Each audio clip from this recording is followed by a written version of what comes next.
Luxury gold తక్కువ ధరలో Mukunda jewellery factory outlet. No making charges. Cinema వెండితెరపై కోట్లాది మంది హృదయాలను గెలుచుకుని ఆ ప్రజాదరణతో రాజకీయ సింహాసనాన్ని అధిరోహించడం అనేది ఒక అద్భుతమైన ప్రయాణం. దక్షిణాది రాజకీయాల్లో ఎన్టీఆర్, ఎంజీఆర్ సృష్టించిన చరిత్రను ఇప్పుడు దళపతి విజయ్ పునరావృతం చేస్తారనే చర్చ ట్రెండింగ్ లో ఉంది.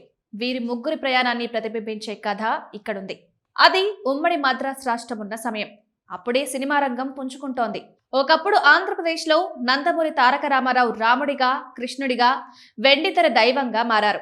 మరోవైపు తమిళనాడులో ఎంజి రామచంద్రన్ పేదల పెన్నిధిగా, విప్లవ వీరుడిగా జనం గుండెల్లో నిలిచారు. వీరిద్దరూ కేవలం నటులు మాత్రమే కాదు, ప్రజల కష్టాలను తీర్చే నాయకులుగా తెరపై కనిపించేవారు. ఆ ఇమేజ్ ఎంతలా పెరిగిందంటే జనం వీరిని చూడ్డమే ఒక అదృష్టంగా భావించేవారు. సరిగ్గా అప్పుడే ఎంజీఆర్ తమిళ రాజకీయాల్లో తుఫాన్లా దూసుకొచ్చారు. అన్నా డిఎంకే పార్టీని స్థాపించి మొదటిసారి ఒక సినీ నటుడు ముఖ్యమంత్రి కావచ్చని నిరూపించారు. ఆయన చూపిన బాటలోనే తెలుగు ప్రజల ఆత్మగౌరవం కోసం ఎన్టీఆర్ తెలుగుదేశం పార్టీని స్థాపించారు. కేవలం 9 నెలల్లోనే ప్రభంజనం సృష్టించి ఆంధ్రప్రదేశ్ ముఖ్యమంత్రిగా ప్రమాణ స్వీకారం చేశారు. వీరిద్దరి పాలనలో మధ్యాహ్న భోజన పథకం, 2 రూపాయలకే కిలో బియ్యం వంటి పథకాలు పేదవాడి ఆకలి తీర్చి వారిని చిరస్థాయిగా ప్రజల గుండెల్లో నిలిపాయి. దశాబ్దాల తర్వాత మళ్లీ అలాంటి ఉత్కంఠే నెలకొంది. తమిళ చిత్రసీమలో తిరుగులేని మాస్ హీరోగా ఎదిగిన దళపతి విజయ్ తన స్టార్డమ్ ను పక్కన పెట్టి తమిళ వెట్రి కళగం పార్టీతో రాజకీయ రంగ ప్రవేశం చేశారు.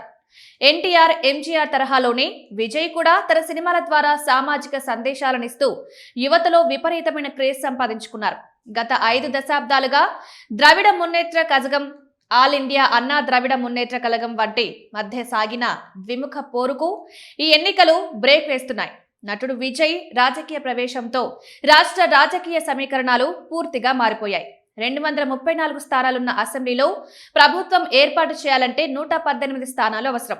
ప్రస్తుతం విజయ్ ట్రెండ్స్ ప్రకారం విజయ్ పార్టీ 100కు పైగా స్థానాల్లో ఆధిక్యంలో ఉండగా, ఎడప్పడికే పళనిస్వామి నేతృత్వంలోని అన్నా డిఎంకే కూటమి 2వ స్థానంలో ఉంది. మరోవైపు ముఖ్యమంత్రి ఎంకే స్టాలిన్ నేతృత్వంలోని డిఎంకే కేవలం 3వ స్థానంలో కొనసాగుతుండడం రాజకీయ వర్గాల్లో చర్చనీయాంశంగా మారింది.